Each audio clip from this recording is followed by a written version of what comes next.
तेलंगाना के रियासती वजीर केटीआर अपने साथी वुजरा मोहम्मद महमूद अली, एस निरंजन रेड्डी, श्रीनिवास गौड़, प्रशांत रेड्डी के हमरा नारायणपेट जिले मुस्तकर का दौरा कर रहे हैं, जहां इन्होंने कई एक तरक्याती कामों का संग बुनियाद रखा तो वहीं कई कामों का इफ्तिताह भी अंजाम दिया।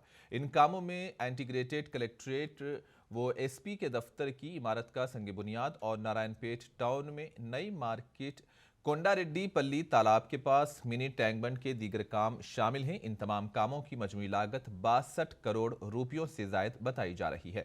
रियासती वज़रा के हमराह अरकान असेंबली सी राम मोहन रेड्डी, एस राजेंदर रेड्डी वो दीगर भी मौजूद हैं। తెలంగాణ వస్తే అంటే ఒక్క మాటలో చెప్పొచ్చు, నారాయణపేట జిల్లా అయింది. జిల్లాకు ఈరోజు నిధుల వరద మీ ఎమ్మెల్యే గారి ప్రోద్బలం మూలంగా, మీ ఎమ్మెల్యే గారి పట్టుదల మూలంగా, గౌరవ ముఖ్యమంత్రి కేసీఆర్ గారి ఆశీస్సులతో నిధుల వరద తరలి వస్తూ ఉన్నది.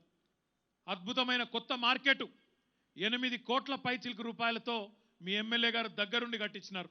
మంత్రులు కూడా ఈర్ష్యపడేంత గొప్పగా ఈ నియోజకవర్గాన్ని అభివృద్ధి చేస్తున్నందుకు మీ ఎమ్మెల్యే గారికి గట్టిగా చప్పట్లతో మీరు అభినందనలు చెప్పాలని కోరుతా ఉన్నా.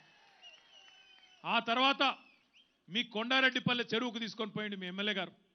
ఆ చెరువులో ఒక చక్కటి బతుకమ్మ ఘాటు, అక్కడే బ్రహ్మాండంగా గణేష్ నిమజ్జనం కోసం ఒక మంచి ప్లాట్ఫామ్ వేదిక, ఒక మినీ ట్యాంక్ బండ్ చక్కటి లైట్లతో చక్కటి రహదారి నిర్మాణం చేసి అక్కడ ఈరోజు ఆవిష్కరించి మాకు చూపెట్టినాడు. సీనియర్ సిటిజన్స్ కోసం ఒక పార్కు రాష్ట్రంలో ఎక్కడా లేదు. కానీ మీ ఎమ్మెల్యే గారి నేతృత్వంలో ఇప్పుడే నారాయణపేటలో దాదాపు 80 లక్షల రూపాయలతో ఒక చక్కటి మరి వృద్ధుల కోసం, పెద్దవాళ్ళ కోసం ఒక చక్కటి పార్కును కూడా సీనియర్ సిటిజన్స్ కోసం ఏర్పాటు చేసినందుకు కూడా వారికి నేను హృదయపూర్వకంగా అభినందనలు కూడా తెలియజేస్తా ఉన్నా. జిల్లా కలెక్టరేట్ కార్యాలయానికి, జిల్లా ఎస్పీ కార్యాలయానికి ఈరోజు హోంశాఖ మంత్రి గారి చేతుల మీదుగా, నిరంజన్ రెడ్డి గారి చేతుల మీదుగా శంకుస్థాపన చేయడం జరిగింది.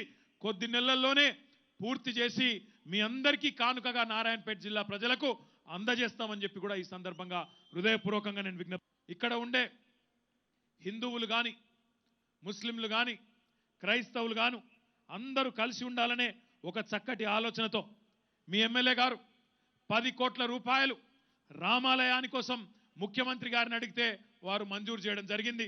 బ్రహ్మాండంగా 10 కోట్ల రూపాయలను కూడా తొందరలోనే ఖర్చు పెట్టి అద్భుతమైన రామాలయాన్ని కూడా మీ ఎమ్మెల్యే గారి చేతుల మీదుగా ప్రారంభించుకుంటాం.